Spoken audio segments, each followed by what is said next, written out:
প্রবাদ আছে যে বিবাহের পর নববধূকে নাকি হাসতে নিষেধ করেন তার পিতামাতা, বিশেষত শ্বশুরবাড়ির লোকজনের সামনে, কেননা হাসি দেখে যদি তার আসল সৌন্দর্য বেরিয়ে পড়ে।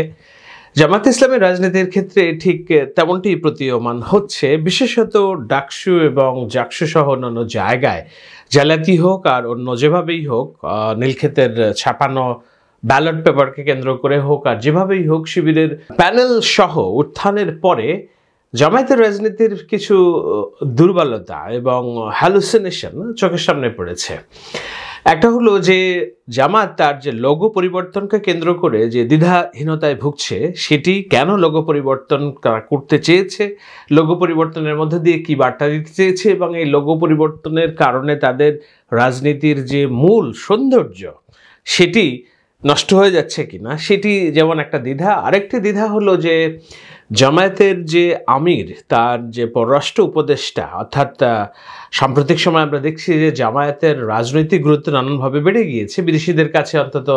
তাই তো আমরা দেখছি যে এর আগে বিএনপি চেয়ারপারসনের সাথে একাধিকবার একাধিক দেশের রাষ্ট্রপ্রধানদের সাক্ষাতের সংবাদ থাকলেও জামায়াতের সাথে সাধারণত এই ধরনের সংবাদ আমরা দেখতাম না, যেহেতু আগে আওয়ামী লীগ বিএনপি দুটি প্রধান দল ছিল। এখন আওয়ামী লীগের অনুপস্থিতিতে আপাতত জামাত অন্যতম প্রধান দলের ভূমিকায় নেমেছে। সুতরাং তাদের সাথে বিদেশি কূটনীতিকরা দেখা করবেন, সেই দেখা করার ক্ষেত্রে তাদের সাথে যে লিয়াজো মেনটেন করার জন্য একজনকে নিয়োগ দেওয়া হয়েছে, তার যে রাজনৈতিক পরিচয়, এই দুটি বিষয় নিয়ে জামায়াতের আসল সৌন্দর্য, অর্থাৎ হাসার পরে বিয়ের পরে আমরা যদি ডাকসু এবং ছাত্র সংসদ নির্বাচনগুলোকে বিয়ে ধরি, সে বিয়ের পরে জামাত যখন তার নিজের রাজনীতি করতে যাচ্ছে তখন তার সৌন্দর্য অর্থাৎ কুৎসিত চেহারাটা বেরিয়ে পড়ছে। তার রাজনীতির যে সুসংগঠিত রাজনৈতিক দল, অর্গানাইজড রাজনৈতিক দল, মেধাবীদের রাজনৈতিক দল, বাজারে এই ধরনের যত ন্যারেটিভ তারা প্রচার করেছিল সেগুলো বেরিয়ে পড়ছে। কি, সেটি আজকের ভোটের মাঠের আলোচনা। দেখুন, জামায়াত ইসলামী তার লোগো পরিবর্তনকে দিয়ে শুরু করি। সেটা হলো যে একদিন লোগোটা পরিবর্তন করে একদিন রাখতে পেরেছিল জামাত ইসলামী, তারপরে আবার সেই লোগো উঠিয়ে নিয়েছে। এখন লোগোবিহীন একটা সংলাপ আমরা দেখতে পাচ্ছি। পাশাপাশি দুটি ছবি রেখে দেখলে আপনারা বুঝবেন যে না, প্রথম দিন লোগো সহ একটা ছবি, পরের দিন থেকে আমরা দেখছি লোগো নেই। কেন নেই?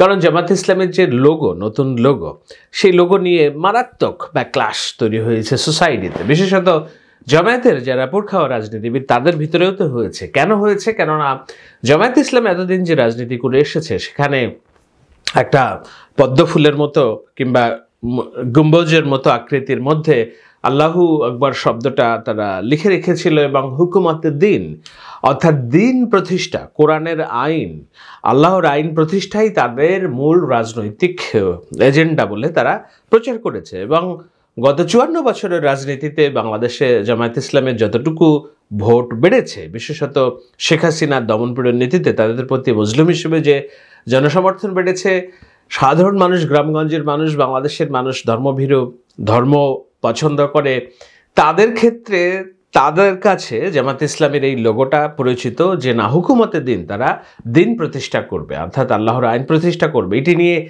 সাম্প্রতিক সময় নানান রকম বিতর্কের মুখোমুখি হয়েছে জামায়াত ইসলাম। যেমন কেউ কেউ প্রশ্ন করেছে সাংবাদিকরা, আপনারা ক্ষমতায় গেলে শরিয়া আইন করবেন কিনা, তারা এইটাকে না করতে চান।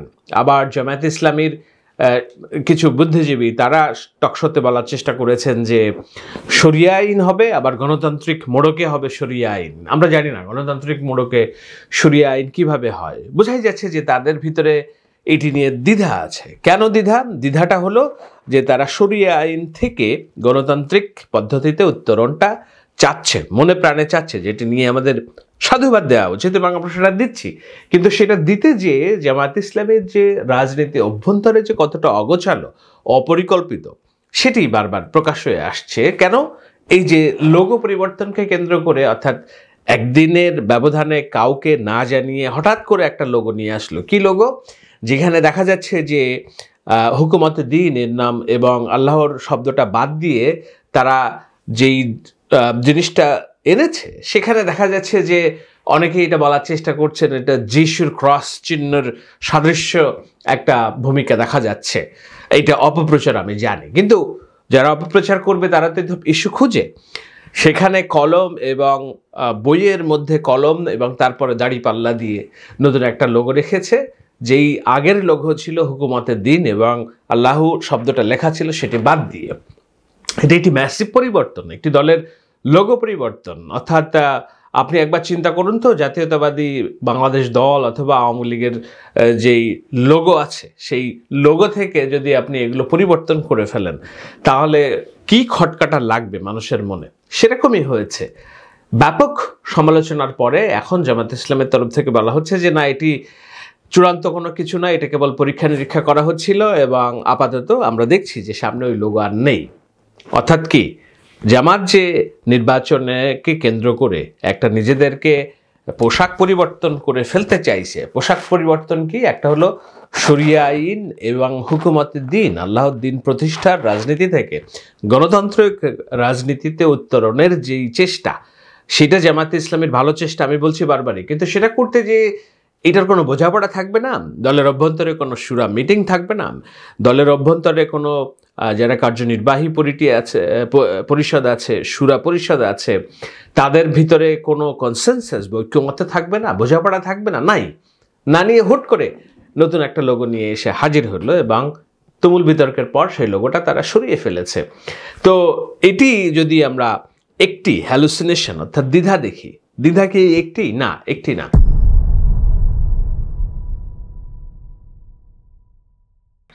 আমরা দেখছি যে জামায়াত ইসলামীর আমিরের পররাষ্ট্র উপদেষ্টা নামে একজন ব্যক্তির উদয় হয়েছেন, যিনি নামের শেষে পিএইচডি লেখেন। আপনারা জানেন নিশ্চয়ই, যারা নামের শেষে পিএইচডি লেখেন তাদের পিএইচডি আসল ডিগ্রি আছে নাকি এটি অনেক সন্দেহ। যেমন যার ডক্টরেট ডিগ্রি নেই সেই ডক্টরেট ডিগ্রি হাজির করতে পছন্দ করেন বেশি। আমি সেই দিকে যাচ্ছি না, কিন্তু এই ব্যক্তি মাহমুদুল হাসান, তার আগের পরিচয় হচ্ছে তিনি নিজে একাধিকবার এর আগে শেখ হাসিনার উপদেষ্টা হিসেবে পরিচয় দিয়েছেন এবং শেখ হাসিনার আমলে তিনি বহল তবিয়াতে ছিলেন। তার ডিলিটকৃত অর্থাৎ মুছে ফেলা ফেসবুক পেজগুলোতে যেসব স্ক্রিনশট ভাইরাল হচ্ছে সেখানে দেখা যাচ্ছে যে তিনি ফাইন্যান্স মিনিস্ট্রির সাথে বসে কথা বলছেন। কারোর সাথে বসে কথা বলা দোষের কিছু না, আমি নিজেও কথা বলেছি যখন সাংবাদিকতা করেছি। ক্লাইমেট অর্থাৎ বাংলাদেশের জলবায়ু নিয়ে কাজ করতে যে অক্সফামের সাথে একটি প্রজেক্টের হয়ে আমি এক কাতারে ওবায়দুল কাদেরের সাথে আমি বসেছি। আমি বিএনপি নেতা মির্জা ফখরুল ইসলাম আলমগীরের সাথেও বসেছি। আমাকে বসতে হয়, আমাকে সামনেও হয়তো বসা লাগতে পারে, কিন্তু আমি তো রাজনীতিবিদ না। আমি তো এমন না যে ঘোষণা দিয়ে কোনো রাজনীতি, আমি সাংবাদিকতাই আমার কাজ এবং সাংবাদিকতা করতে গেলে আমাকে নানা দলমত মানুষের সাথে মিশতে হয়, কথা বলতে হয়, ছবি তুলতে হয়, সেগুলো আছে। আমি সেটা বলছি না যে ফাইন্যান্স মিনিস্ট্রির সাথে ছবি তোলাটা বিষয় না, বিষয় হলো যে তিনি নিজেকে শেখ হাসিনার অ্যাডভাইজার হিসেবে একাধিকবার নিজেকে উপস্থাপন করেছেন। তার যেসব নিজস্ব কর্মী বাহিনী আছে সেগুলোও তাকে প্রাইম মিনিস্টার অ্যাডভাইজার হিসেবে উপস্থাপন করতে এবং শেখ হাসিনার সাথে অনন্ত সময় ধরে যখন আমরা 5 আগস্ট আমরা গণতন্ত্রের জন্য লড়ছি তখনও সে শেখ হাসিনার অ্যাডভাইজার হিসেবে কাজ করছে। আজকে বলা নাই কারণে হঠাৎ করে একজন ডক্টর আমিরের পররাষ্ট্র উপদেষ্টা হিসেবে তিনি সামনে এনেছেন। কে এনেছেন? জামাত ইসলামী এনেছে তাদের আনুষ্ঠানিক প্রেস বিজ্ঞপ্তিতে। তারপর থেকেই তাকে নিয়ে বিতর্ক হচ্ছে এবং পরে অনেক কাহিনী ঘাটাঘাটি করে দেখা যাচ্ছে যে তার বিরুদ্ধে ধর্ষণের মামলা আছে। তিনি তৃতীয় বিয়ে করতে যে কাজের মেয়েকে ধর্ষণ করছেন সেই সংক্রান্ত একটি সংবাদপত্রের পাতায় পাতায় ঘুরছে এবং তিনি একাধিকবার আওয়ামী লীগের সাথে তার মিশন ভিশন এবং আওয়ামী লীগের রাজনীতির সাথে তার সম্পৃক্ততা সেটি তিনি প্রকাশ করেছেন, যদিও এগুলো এখন মুছে ফেলার চেষ্টা করছেন। এখন মুছে ফেলার চেষ্টা করলেই কি সব কিছু মুছে যায়? মানুষ কি এতই সহজ? আজকের দিনে যখন আওয়ামী লীগের পুনর্বাসন, জামায়াত ইসলামের অভ্যন্তরে আওয়ামী লীগের রাজনীতির লোকজনদের ঢুকে পড়ার যে শঙ্কা এবং পরিস্থিতি নিয়ে আলোচনা হচ্ছে এবং বিশেষত যখন জামাত ইসলামী তার গুপ্ত রাজনীতির চরিত্র লুকাতে পারছে না, ছাত্র শিবির থেকে শুরু করে অন্যান্য অনেক সংগঠন তারা আওয়ামী লীগের সাথে কিভাবে মিলেমিশে রাজনীতি করেছে সেটি যখন একটা বড় সমালোচনার বিষয়, সেখানে শেখ হাসিনার অ্যাডভাইজার হিসেবে কাজ করা একজন জামাতের আমিরের পররাষ্ট্র উপদেষ্টা হিসেবে হঠাৎ উদয় হওয়া, এটাও তো ওই যে সুন্দরী রমণীর অর্থাৎ বিয়ের পরে দাঁত দেখিয়ে যাওয়া, তার দুর্গন্ধযুক্ত মুখ বের হয়ে যাওয়ার মতো একটা বিষয়, তাই না? কেননা জামাত ইসলামীর বলা হয় যে এটি মেধাবীদের সংগঠন, বলা হয় জ্ঞান গবেষণা এবং এই জ্ঞান চর্চার কেন্দ্র। তো জ্ঞান চর্চা জ্ঞান গবেষণার কেন্দ্র হলে থাকলে পররাষ্ট্র বিষয়ক উপদেষ্টা হিসেবে কাজ করার মতো জামাত ইসলামীতে একেবারে পোড় খাওয়া জামায়াত ইসলামীর নেতা হিসেবে কাউকে পাওয়া গেল না, ডক্টরেট ডিগ্রিধারী, নাকি এই আউটসোর্স করতে হবে বাইরে থেকে শেখ হাসিনার লোকজন। আমরা জানি না যে তিনি গুপ্ত থেকে আওয়ামী লীগের রাজনীতি করেছেন কিনা, কিংবা এখন আওয়ামী লীগের কেউ আবার গুপ্ত অবস্থায় জামাতের রাজনীতিতে যুক্ত হচ্ছে কিনা। এটাকে বলে রাজনীতির 69, অর্থাৎ 69 শব্দটা একটু স্ল্যাং, আমি ব্যাখ্যা করছি না, কিন্তু যেটা বোঝানোর চেষ্টা করছি সেটা হলো যে একসময় জামাত ইসলামী তার কর্মী বাহিনীকে আওয়ামী লীগের অভ্যন্তরে ঢুকিয়ে দিয়ে গুপ্ত রাজনীতি করছে। এখন আওয়ামী লীগ জামাতের অভ্যন্তরে আওয়ামী লীগের কর্মীবাহীকে ঢুকিয়ে দিয়ে গুপ্ত রাজনীতি করার চর্চাটা শুরু হলো কিনা সেটা প্রশ্ন আসছে। সেটা যদি প্রশ্ন নাও এসে থাকে তাহলে এটাও প্রশ্ন আসছে যে জামাত ইসলামের মতো সুসংগঠিত একটি জ্ঞানভিত্তিক রাজনৈতিক দলের যোগ্য মানুষের এতই অভাব হয়েছে যে শেখ হাসিনার অ্যাডভাইজারকে জামাতের আমিরের পররাষ্ট্র উপদেষ্টা হিসেবে যোগ দিতে হবে।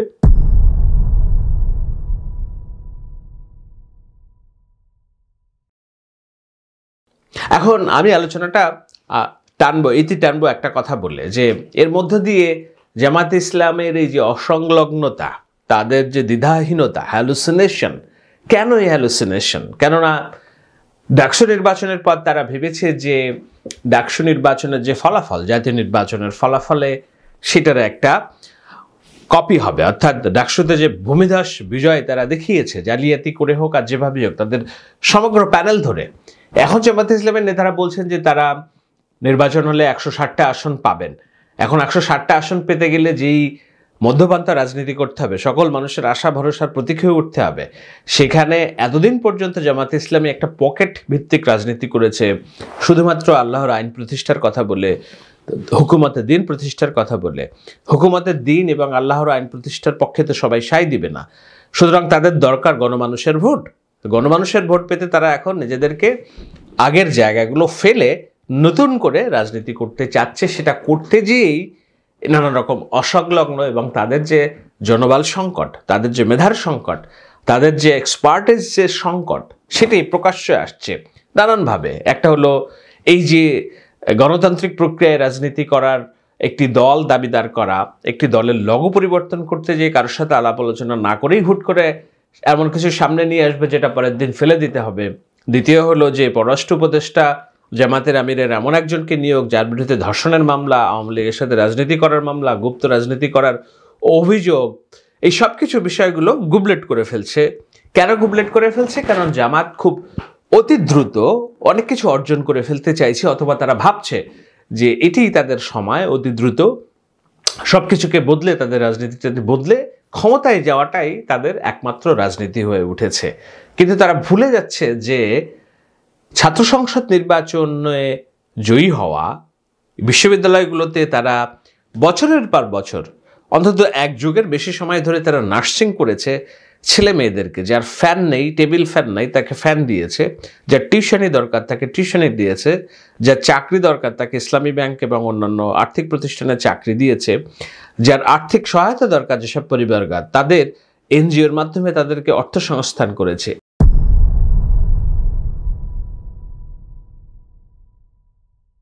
এগুলোকে বলে পকেট গবেষণাগার। বিশ্ববিদ্যালয়ের হলগুলো হচ্ছে পকেট গবেষণাগার। এই পকেট গবেষণাগারে তারা যেই কল্যাণমুখী রাজনীতির কথা বলে এবং সেটা চর্চা করেছে, তার ফল হয়তো কিছুটা তারা পেয়েছে। আমি বারবার বলছি ডাকসু নির্বাচন জালিয়াতির নির্বাচন, কিন্তু প্যানেল ধরে নির্বাচিত হয়েছে তাদের রিজার্ভ ভোটে জালিয়াতির পরেও। সেটিকে যদি আমি ইতিবাচকভাবে ধরে নেই এবং সেটাই যদি ধাতব্য ধরে নেই, সেটাকেই হিসাব করে বলছি যে বিশ্ববিদ্যালয়গুলোতে তাদের সাফল্য তো এসেছে এই পকেট গবেষণার প্রেক্ষাপটে। সেই পকেট গবেষণা আর পুরা বাংলাদেশ গবেষণা এক জিনিস নয়, যেখানে 18 কোটি মানুষ, তাদের প্রত্যেকটা পরিবারকে চাকরি দেওয়া, টেবিল ফান্ড দেওয়া, আর্থিক সহায়তা দেওয়া, এনজিওর মাধ্যমে সহায়তা দেওয়া সম্ভব না। সুতরাং এই পকেট গবেষণাগার থেকে তারা যে ফল লাভ করেছে, তারা ভাবছে এই ফল পুরো জাতীয় রাজনীতিতে তারা পাবে। এবং ছাত্র সংসদ নির্বাচনে তারা নিজেদের নাম না ব্যবহার করে তারা অনেকটা উদার রাজনীতি করেছে। কিভাবে? নারীদেরকে সামনে এনেছে, বেধর্মীদেরকে তাদের প্যানেলের প্রার্থী হিসেবে মনোনয়ন দিয়েছে। যেমন সর্বমৈত্র চাকমা ছেলেকে মনোনয়ন দিয়েছে, ঝুমা নামক মেয়েটাকে মনোনয়ন দিয়েছে এবং তারা জয়ী হয়ে এসেছে। তারা ভাবছে যে জাতীয় নির্বাচনে তারা যদি বেধর্মীদেরকে নমিনেশন দিতে চায়, নারীদেরকে নমিনেশন দিতে চায়, তাহলে যে হুকুমতের দিন তো আর রাখা লাগবে না, কারণ হুকুমতের দিন অনুযায়ী এগুলো বিরোধী। সুতরাং তারা এই রিফরমেশনটা চাচ্ছেন, করতে যেয়ে তারা এই ধরনের অসংলগ্ন এবং অগোছালো রাজনীতির সম্মুখীন হচ্ছে। শেষ করবে একটা কথা বলে, বিশ্ববিদ্যালয়ের রাজনীতি আর জাতীয় পর্যায়ের রাজনীতির ফলাফল যে এক না, সেটি পাকিস্তানের একটি ঘটনা দিলেই আপনি বুঝতে পারবেন। বাংলাদেশে যেমন ইসলামী ছাত্র শিবির আছে, পাকিস্তানে আছে ইসলামী তালেবা পাকিস্তান। আপনি গুগল করে দেখবেন যে পাকিস্তানের সমস্ত বিশ্ববিদ্যালয় কলেজগুলোতে 1 নম্বর ছাত্র সংগঠন কোনটি? ইসলামী তালেবা পাকিস্তান। ছাত্র সংসদ নির্বাচন বলুন, অন্য বলুন, সবকিছু জায়গায় তারা একক কর্তৃত্বে। কিন্তু জাতীয় রাজনীতিতে পাকিস্তান জামায়াত ইসলামীর অবস্থান কোথায়? পাকিস্তানে 3 নম্বর দল, 4 নম্বর দল নাই। বাংলাদেশে হয়তো 3 নম্বর না, 2 নম্বর না, এমনকি সরকার গঠন করতে পারে, আমি জানি না ভোটের রাজনীতিতে কোথায় ফলাফল নির্ধারিত হয়ে আছে। কিন্তু ওই যে ভয়, পাকিস্তান তো তাদের জন্মভূমি, তাদের মূল রাজনীতির আবাসক্ষেত্র, সেইখানে ছাত্র সংসদগুলো সব ইসলামী তালেবা পাকিস্তানের জয় জয়কার থাকা সত্ত্বেও জাতীয় রাজনীতিতে তাদের দুর্বার অসহায়ত্ব। বাংলাদেশেও বিশ্ববিদ্যালয় এবং কলেজগুলোতে ইসলামী ছাত্র শিবির, ইসলামী তালেবা পাকিস্তান আর ইসলামী ছাত্র শিবির যদি একই ভাই হয়ে থাকে, ইসলামী ছাত্র শিবিরের এই উত্থানের পরেও জাতীয় রাজনীতিতে তাদের দুঃসহনীয় যেই অসহায়ত্ব কিংবা তাদের যে অবস্থান উন্নত হয়নি সেটি বেরিয়ে পড়বে কিনা, সেই দ্বিধাদ্বন্দ্বে তারা একবার শরিয়ার দিকে যাচ্ছে, হুকুমতের দিকে যাচ্ছে, আরেকবার পিছু হটছে। সবকিছু মিলিয়ে জামায়াত ইসলামের রাজনীতির যেই অসহায়ত্ব, দোদুল্যমানতা, সেটি ফুটে উঠেছে সাম্প্রতিক কিছু কর্মকাণ্ডে। এটা নিয়ে বিস্তারিত নিশ্চয়ই আরও আলোচনা করব। আপাতত ভোটের মাঠে আপনাদের এই ধারণা দেওয়ার চেষ্টা করলাম যে কোথায় চলছে জামায়াতের রাজনীতি। সবাইকে ধন্যবাদ।